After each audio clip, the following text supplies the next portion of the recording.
Olá a todos.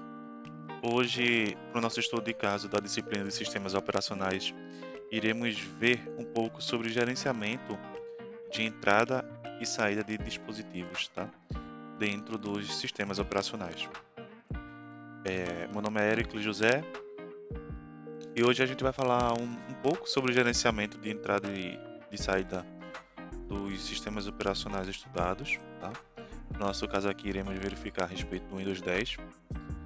A gente vai fazer um pouco dos QIs, né, que são as respostas e perguntas levantadas pelo professor. A demonstração do funcionamento do comando principal e relevante dentro do gerenciamento de entrada e saída. Vamos fazer algumas considerações finais mostrando as vantagens e desvantagens e, por fim, eu mostro a vocês as referências levantadas ao decorrer desse vídeo, tá? Então vamos lá, o primeiro tópico vai ser a introdução. O sistema que a gente veio, que eu vim escolher foi o Windows 10, né? Como falado anteriormente. E uma das principais funções do SO é gerenciar os dispositivos de entrada e saída ligados ao computador. Então o sistema operacional vai fazer o gerenciamento e o controle do que entra e sai na parte de dispositivos e afins para o seu sistema, tá? Para o seu computador. A tarefa do SO é enviar os sinais informando as ações que os usuários esperam que o dispositivo realize, tá? E aí vai tratar as interrupções e erros gerados pelos dispositivos também. Existem duas visões sobre os hardware de entrada e saída, tá? A dos engenheiros, que vê como chips, ligações elétricas e outros tipos, e a visão dos programadores, que vê uma interface de programação para se comunicar com os dispositivos, os famosos zeros e uns. Para o Windows 10, os drivers do Windows eles são desenvolvidos a partir de uns padrões chamados WDM, tá? Que é o Windows Driver Model. O WDM ele define diversas características e funções que um drive deve oferecer para ser homologado pela Microsoft. Aí tem alguns exemplos, a lista é grande, mas aqui eu coloquei alguns, que é o suporte ao plug and play. O plug and play, ele, em exemplo prático, assim, de maneira mais leiga, quando a gente pega um mouse de qualquer marca, USB, e conecta ele diretamente dentro do USB do computador, ele não precisa fazer a instalação de um drive. Ele já pluga e funciona. A gente faz a conexão e ele já funciona. Isso para teclado, para mouse, para headsets. Então, a homologação da Microsoft, o dispositivo ele tem que ser plug and play. Isso aí foi um exemplo, né, de mouse e fins. E há múltiplos processadores, gerência de energia e interface com os objetos dos SOs. Tá? Aqui eu coloquei um fluxograma de como é a relação entre os dispositivos de entrada e saída e os sistemas operacionais, tá? Dentro do sistema operacional, a gente pode gerenciar, interagir ou tratar, tá? A gente pode tratar as interrupções, a gente interage com os drivers e gerencia a memória. Quando a gente faz o gerenciamento de memória, a memória ela vai transferir os dados para os dispositivos de entradas e saídas, tá? Que são, no caso, hardware. E que a memória também é um hardware. Então, eles se conectam aqui. E aí os drivers ele faz a abstração do hardware. E, por sua vez, ele vai realizar interrupções. E o sistema operacional pode vir a tratar. Tá? E aí nós temos dois tipos de dispositivos aqui, que são dispositivos de armazenamento e outros dispositivos também. Esse dispositivo de armazenamento, eu posso citar, por exemplo, os HDs, SSDs, que ele é composto, que pode sim vir composto por RAID, tá? Um pouco mais à frente eu vou falar o que são RAID e como ele funciona. Então o RAID ele é composto por diversos dispositivos de armazenamento que são do tipos de dispositivos de entradas e saídas, tá? E aqui a gente vem a parte das perguntas e respostas. A primeira é se o sistema operacional ele vem a utilizar os buffs e como isso é feito, né? Sim, o Windows 10 ele utiliza o armazenamento em buff. O buff de arquivos geralmente é tratado pelos SOs nos seus backlogs, assim, nos bastidores, né? E é considerado parte do cache dos arquivos dos sistemas operacionais do Windows. E a menos que ele seja exemplificado de outra forma. O armazenamento em buffer é um processo de dados extras, né? Eles são armazenados temporariamente na memória do computador, enquanto se movem de um lugar para outro, como se fosse um fluxo, né? Aqui eu coloquei uma exemplificação de como funciona um buffer. Quando a gente tem um player, por exemplo, o Windows Media Player, ou VLC, ou InPlay, enfim, um vídeo, imagina que a gente vai dar play em um vídeo. Antes desse vídeo ser carregado para a gente, ou a música, ele vai preencher aquele espaço com buffer, né? Antes de começar a produzir o conteúdo.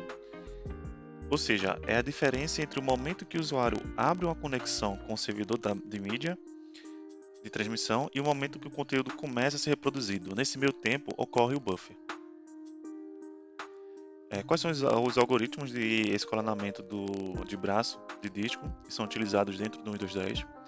Ele utiliza o SSTF, né, que é o Short Seek Time Fits, com o objetivo de diminuir o custo do posicionamento. Este algoritmo ele busca sempre minimizar a distância percorrida pelos braços de leitura.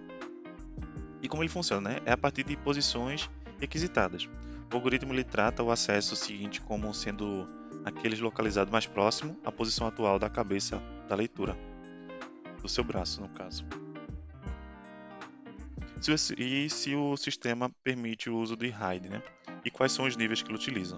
O Windows 10 ele faz a utilização de RAID e ele tem eles são os níveis usados no Windows são o RAID 0, o RAID 1, o RAID 5 e o RAID 10, né? Aí eu vou exemplificar mais ou menos cada um deles aqui. O RAID 0 ele é conhecido por strip também.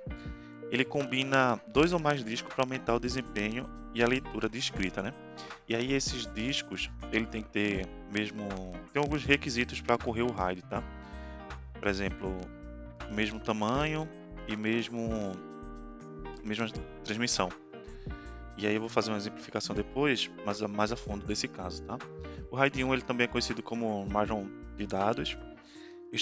Esse RAID ele combina 2 discos, mas tem que ser sempre pares, 2, 4, nem mais e nem menos, tá?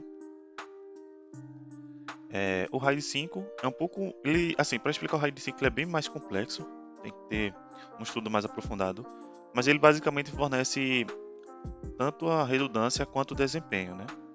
E o RAID 10 ele é a junção do RAID 0 com o RAID 1, por isso que se chama 10, né? O RAID 1 com o 0.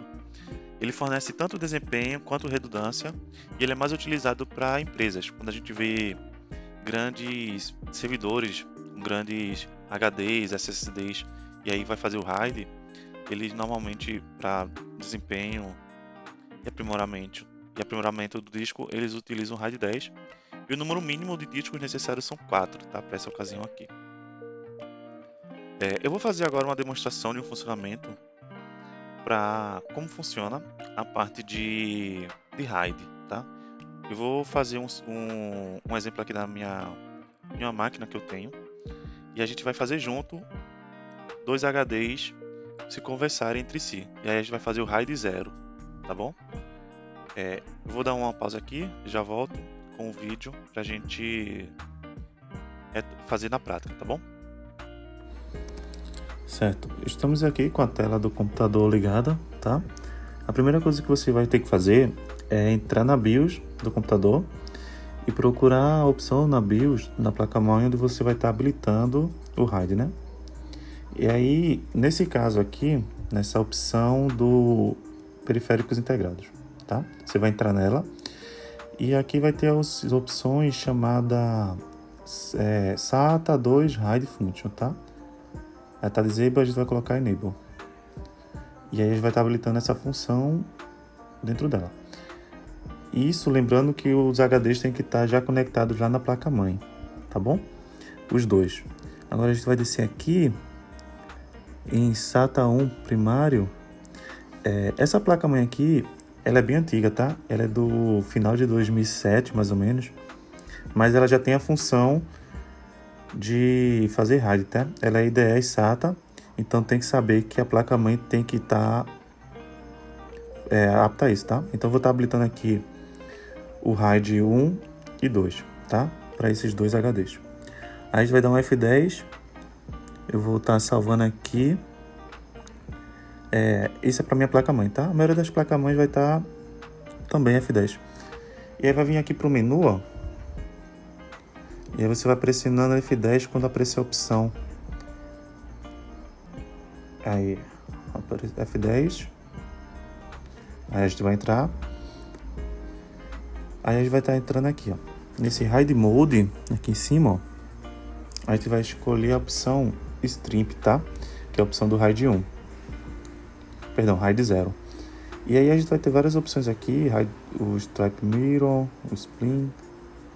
Mas a nossa função aqui é fazer o Hide 0, tá? Então dá o Enter, Strip. Aí aqui embaixo vai dar os dois HDs que a gente escolheu, tá? Que colocou lá na placa-mãe. A gente é somente colocar pro lado, ó, com a setinha do teclado. Ó, isso. Eles são dois discos, tá? De 80. Um é Samsung e o outro é West Digital. Mesmo sendo marcas diferentes, ele mesmo assim a gente consegue fazer o RAID 0, tá? Então vamos passar os dois aqui pro lado. Opa. Dá um F7 aqui para finalizar. Aí, toda vez que você vai criar um RAID 0, ele vai limpar o disco, tá? Então, se você tiver arquivos ou algum sistema operacional instalado, ele vai estar formatando, vai estar limpando. Então, você certifique-se disso. Você dá o Y. Então, aqui ele vai verificar o vendor, que é o NVIDIA. Ó, e ele vai somar um volume único, ó, a capacidade dos dois. Então, aqui ó, tem um disco de 80 GB, vai dar 160, alguma coisa. E aí deu 149. Então, a gente ganhou aqui ó, mais espaço e também mais velocidade, tá? Eu vou dar um Enter aqui, você vai ver um detalhe, ó. Quais são os discos que estão setados, a capacidade de cada um. Eu vou dar um Return aqui. Eu vou dar o Yes pro boot. Agora é isso. Eu vou dar um Ctrl X aqui, ele vai estar saindo, ó. A gente vai agora somente colocar a mídia de instalação, que no nosso caso é o Windows 10. Certo, e com isso a gente fecha esse ponto 3 aqui da demonstração de uma prática, né? Dentro de gerenciamento. Vamos para as considerações finais agora, falando um pouco das vantagens e desvantagens. A vantagem para o RAID 0 é assim, ele tem um bom desempenho na parte de leitura e escrita, né? E a sua desvantagem é que caso a gente venha a perder um disco no RAID, todos os dados eles vão ser perdidos, né? Pois ele não vai conseguir reconstruir. A gente viu que a gente utiliza 2 HDs no exemplo anterior. E aí, para esse caso, se caso um desses discos ele viesse a ser corrompido ou quebrado, enfim, ele não conseguiria recuperar os dados, né?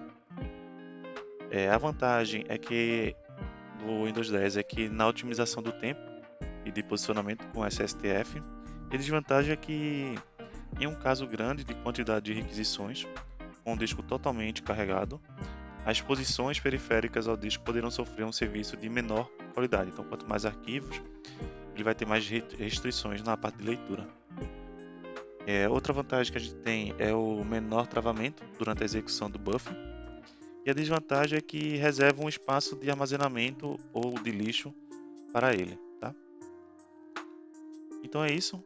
Aqui está onde eu busquei as referências para essa aula. E obrigado e até a próxima.